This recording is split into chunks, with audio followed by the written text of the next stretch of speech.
Welcome back, Officers Republic. Your Coruscant Underworld Police Chief APGAINS. A very important question was raised on Patreon from our boy Sean. We then discussed it on stream and kind of got some ideas going from everyone. And I want to explain not only why I'm doing this particular thing, but why I believe it's a good idea, and then kind of when you guys should follow the same guidelines. So, technically, I still believe that I'm a mid-game player, right? And I'll qualify that as, I would say early game is like from day 1 to like Court 8 GL, and you're about 3 million GP, or maybe it's in the process of getting that first GL, so around that 3 million GP mark. And then I'd say pretty firmly that if you have an efficient roster, around 6 million GP is when you hit the end game. So you notice that I'm strategically keeping myself at 5.97 million so I can keep claiming I'm a mid-game player. Realistically, this is essentially a brand new endgame account, and I'm just waiting to hit that 6 million threshold for some event on stream or something. Maybe our stream Friday, where we're going to do a 6-hour live stream where our boy Sean, actually, speak of the devil, picked up the tab. We're just going to fucking crank 1 bajillion roster reviews ripped from chat. Should be fun to come hang out Friday night. Probably 4 to 5 p.m. Pacific Standard Times. That's what, 7 to 8 Eastern. But going back to the main point, in that mid-game area, of course, we know in the early game, it's all about teams. Mid-game, it's always been about ships. End-game, it's always been about money. But something really interesting has kind of happened. As you approach that later half to later third of that mid-game, right? You've got let's just say on average, 1.5 GLs, right? You have 1 GL, whatever it is, and maybe you're almost done with 1, or maybe you have 2, or whatever, right? You have at least one of the S-tier fleets, but likely you're either thinking about picking up the second one. Either you have Profundity, you're thinking about Executor, you have Executor, you're thinking about Profundity. So realistically, you're at, good solid teams, good solid ships, 1.5 S-tier fleets, 1.5 Galactic Legends, right? There's obviously some variance depending on how efficient you are, what you decide to farm, when you decided to change up your farms, blah, blah, blah, blah, blah. You get the general idea of the roster that I'm trying to paint for you, right? Something really interesting has happened in that the backbone teams that we kind of preached maybe 3 to 5 months ago, right? We kind of built up this idea of these backbone teams and how they would become important in the future. And I think that moment is really, really upon us right now, and I'll explain what I mean. For those of you guys who don't know, Core 8 teams are just the best 8 teams to start when you're free-to-play farming. Of course, if you're spending money, you can kind of do whatever you want because spending money allows you to take certain creative liberties. But your Core 8 teams are something that you guys should always start off with few exceptions if you guys want to do some fun stuff and kind of be a little bit different. Then you build up a GL and you build up an S-tier fleet. And then you kind of get into this point where there's really only 3 options of things you can do. You can farm more Galactic Legends. You can farm more high-powered ships. So we talked about that 1.5 Galactic Legend, 1.5 S-tier fleets. You make that decision. Do I farm my second S-tier fleet or do I farm my second Galactic Legend? You make that decision. You then go and do the opposite of what you decided to do first.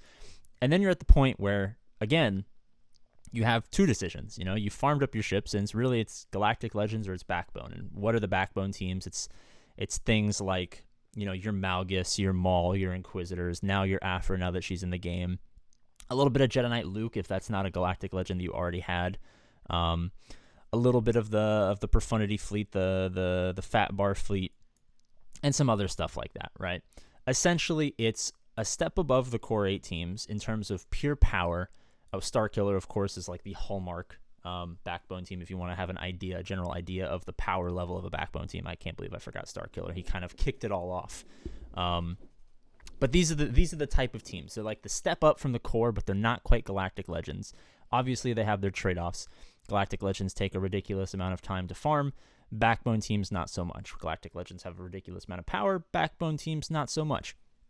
But what it allows you to do is to be much more flexible and get a lot wider, right? Because if you're, I don't know how to say this.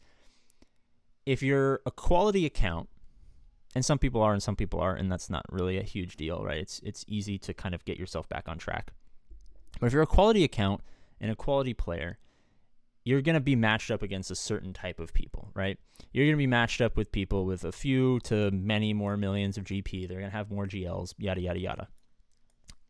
that's going to be the prototypical opponent of, a quality player with a quality account. So you kind of get to the point where the conventional wisdom would be you try to like Cuban Missile Crisis, like arms race them, right? Like they have nukes in Cuba, so you got to get your nukes into Turkey or whatever, right? And you start building up your Galactic Legends. And realistically, well, at least for this channel, we kind of only talk about free-to-play stuff. Of course, you can kind of accelerate that Galactic Legend farm, and a lot of people out there do that, and that's totally fine. I'm not your fucking dad. I can't tell you what to do with your money. But if we're looking at this from purely a free-to-play perspective, farming up these Galactic Legends takes quite a while. Even if you have a developed roster, like even for me, I have a developed roster, like I have Jedi Knight Luke, so I could go for Jabba, but like, I have Han Solo, but getting Gamorrean Guard Greedo Chrysanthemum would be rough. Skiff Guard Lando would be rough. Jawa would be rough. C-3PO I could do realistically. Boosh would be rough. Aura would be justifiable. Same with Fennec, and Mob and Force would be rough. So like, realistically, even if you have a developed account, you're still pretty far away from these characters, right? And at the end of the day, what does a Galactic Legend give you? It gives you a really good team, right? These are all really good teams. But at the end of the day, it's still a really good team. And that's kind of always been the calculus you have to think about when you're building a roster. Even before Galactic Legends, that was kind of a thing when gas was like the end-all be-all, right? You have to weigh that it's a good team, a really good team, the best team, but it's still a team. And not to be like a pretentious douchebag, but we need to think about the fact that it's just one team, right? So if you get to a point, and I think this is going to be, and then we're going to discover this as we go, this is going to be a really good balance point for a lot of people. I'm going to be honest with you. I haven't quite figured it out, but I'm feeling like the ratio is 2-1 in terms of Backbone to Galactic Legend. And what I mean by that is, I think in order to get the width quickly and quality, of a good quality and of good swiftness, I guess, to fight these powerful teams, I think 2 Backbone teams and then a Galactic Legend is probably the ideal point. All right. Like, for instance, I have all my Core 8 teams. I got plenty of Backbone teams, JML, JMK, great ships, right? What I'm trying to do is I'm trying to Afra, and most of that's just a meme. Like, a lot of people are like, oh my god, APGAINS with all this insight and her information is kind of leading the way because something's going to happen with Afra. I haven't talked to CG in a while, so realistically, this is kind of just a meme at this point. But it's a quality team. And then Inquisitor is also a really quality team, and, obviously Reva's out, but realistically, it's mostly for his ship. All right, so I'm going to pick up these 2 teams, and then I might kind of betray the fact that I just said 2-1 ratio and get Starkiller right after that, but that's mostly because I already have most of his requirements done, and their accelerated rate, and it's not going to take that long, and his team is like also kind of assembled. But pretend that it's only 2 of those characters, and then immediately after that, I would pick up like Jabba, right?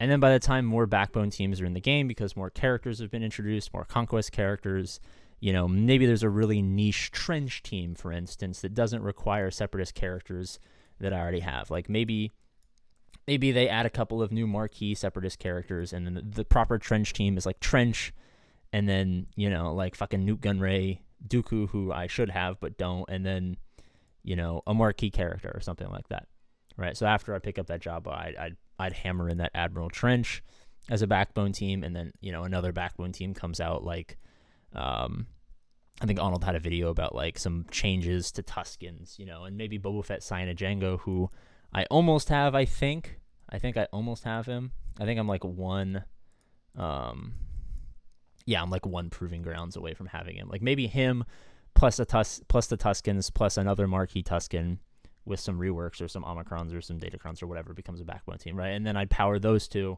the Trench and, the Boba Fett Tuskens. And then I'd go back and pick up Lord Vader, or I'd pick up, Rey, because at that point I'd have Ben Solo, right?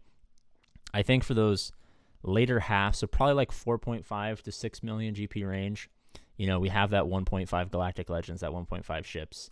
We have our full Core 8, a couple of Backbones. We pick up our second Galactic Legend, or our second ship, or our second Galactic Legend.